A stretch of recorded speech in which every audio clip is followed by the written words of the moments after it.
Hello, and welcome to another one of the Lost Reviews, which I believe this is to be the last of the Lost Reviews, as this was another review I wrote, but didn't really get around to recording, and since we discussed the film at length on Geek News Reviews and Opinions, I felt that I didn't really need to, but, well, since I've got the time, I'm recording it now. Now, to give you some context, I'm gonna have to scrap the original intro I wrote for this, because this film I literally saw the day after I saw Gem and the Holograms, so I went from watching a really bad movie to seeing a movie that was, at the very least, entertaining.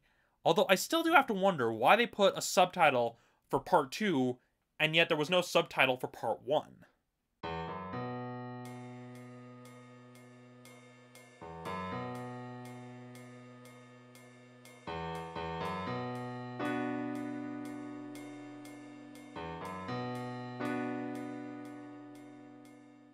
If you recall, I had a pretty negative reaction to Attack on Titan Part 1, and it almost felt like I was going to get more of the same, especially since the opening prologue of Part 2 is literally the exact same prologue from Part 1.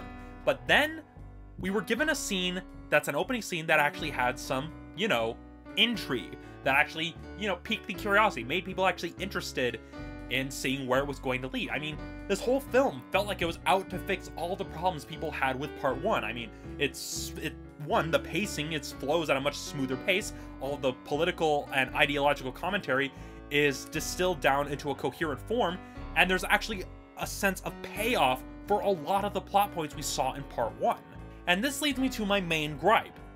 Why was the film split into two parts? All of Part 2 feels like it's meant to be the third act of a larger film, especially given that the only way to really enjoy Part 2 is if you have seen the crappy Part 1.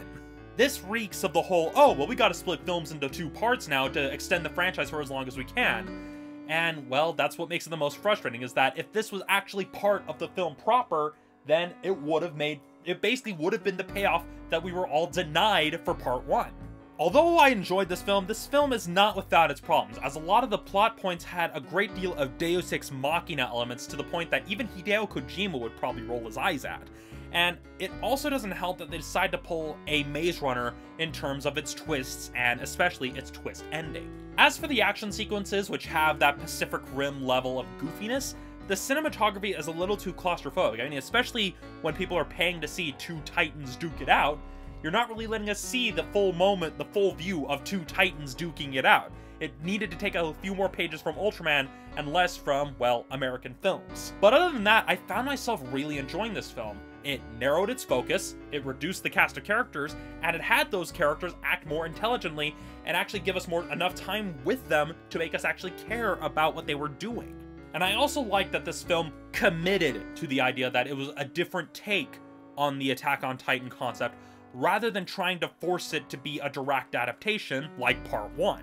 Now, between Part 1 and 2, if I had to say talk to an Attack on Titan fan and recommend which one, I would highly recommend Part 2 over Part 1, but at the same time, if you don't see Part 1, you don't get that feeling of frustration and payoff that you get by then seeing Part 2. So it's a bit of a tricky thing, and I've mentioned in passing on the Geek News Reviews and Opinions that once the Blu-rays become available, I'm going to buy them and I'm going to re-edit the film so that way it'll all be one movie.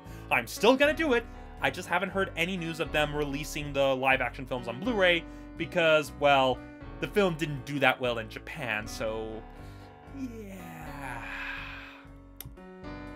All of that said, Attack on Titan Part 2 End of the World gets a 3.5 out of 5.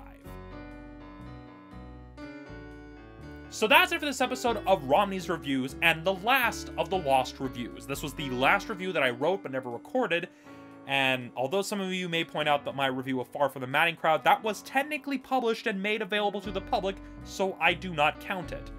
So, yeah, this was actually kind of fun to get to take care of these last reviews that I didn't get to record. And yeah, let me know what you guys thought about the whole Lost Reviews idea in the comments below. But until then, I'll see you all next time. I think you all know what I'm going to go see this week. See you around.